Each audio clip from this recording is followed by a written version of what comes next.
about the cost. Cost summary will be as same as the previous questions. 6300, 4250, 0, 2650, 275 is the opening inventory cost which has been given in our question. That breakup has been given, and if this breakup is not given, we cannot apply weighted average method.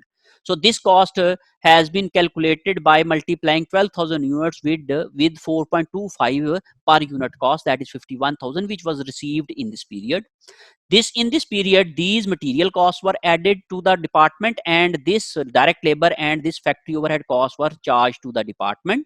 So the total cost for the department A is 57,300, for material A is 17,620, for material B is 4,500, direct labor is 39,940, and FOH 49,725 by totaling of these two figures. And we have equivalent units from our first table, that is 13,500, 13,500, and so on. So when we divide total cost with equivalent units, we will have cost per equivalent unit. In this situation, cost per equivalent unit of each cost element is given. So by dividing total cost with equivalent units of each cost element individually, when we add up of this element cost per equivalent units, we will have a total cost per unit of completed unit. Keep in mind, keep this figure up to 4 decimal point when you are working manually, because 4 decimal point will give you accuracy, and the difference between your total cost and total cost accounted for will be minimized. Otherwise, due to decimal discrepancy, there might be a difference of $1 or $2. Now, the third portion is cost reconciliation summary. In this method, cost reconciliation summary is slightly different from previous method, because we have separated the cost of normal lost units, which are lost at the end of the process, and to be charged to completed units only, not to the work in process ending inventory. For this calculation, we will have a calculation of completed unit cost, like 11,000 units were completed, and per unit completed cost was 13.1607. So we have 1,44,768. Likewise, we will have a calculation of lost units, just as we have the calculation of ending work in process inventory. We have equivalent units of each cost element, that is 500, 500, 450, 450. We will multiply those equivalent units with their respective per unit costs. And if we have a total 500 over here, we have 500, 500, 500, and 500, then we will have only 0% this one. Then we may have to multiply all these costs differently and sum up of these costs to have a total of total loss. So it is better to use the format as per calculation of ending work in process to avoid any error or any mistake.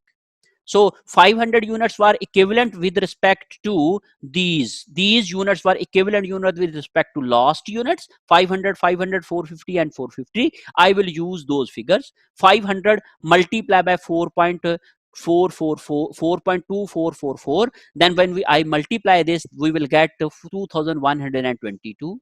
In this way, 500 multiplied by 1.3052, we will have 553. 0 multiplied by 0.4091, we will have 0.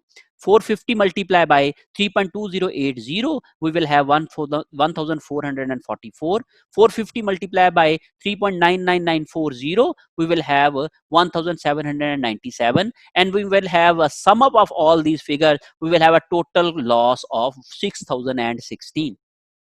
Now this loss will be charged to only finished goods, only completed units. So that's why this completed unit cost and this finished loss cost has been added up to get this total cost of finished units. So this is basically the total cost of finished units. In previous case, we have allocated the cost to the finished as well as work in process units. So we have not separated the cost in that case. But here we have separated the cost from work in process units.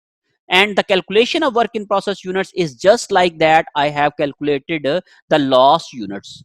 2000 units are equivalent units of department A, multiplied by department A per unit cost, that is 4.2444, and so 8489. Likewise, this is 1.3052 multiplied by 2000, 2610, and 0 multiplied by anything is 0, and 1000 multiplied by 3.2080, that is 3208, and 1000 multiplied by 3.9940, that is equal to 3994.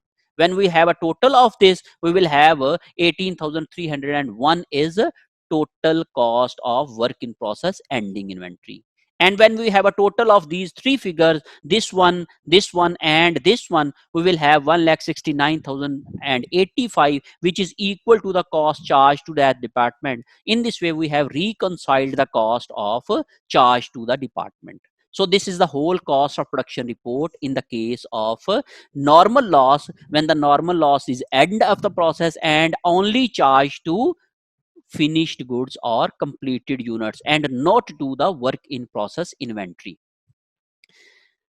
So journal entries for month of February are department A cost charge to department B, work in process department B debit, work in process department A credit. These figure can be taken from the calculation of these tables, that is 51,000. So different cost elements are charged to department B. Work in process department B is debit, and materials, labor, and factory overhead accounts are credited. These figures has been derived from this table, and these figures has been used over here. Goods are completed and transferred to finished goods, that are 1,50,084. That figure has been taken from this figure, that is 1,50,784, because we have concluded this and this cost to make to have a total cost of completed units, because this cost is the good units and this cost is the lost units, and lost unit cost will be borne by good units. That's why we have 1,50,784.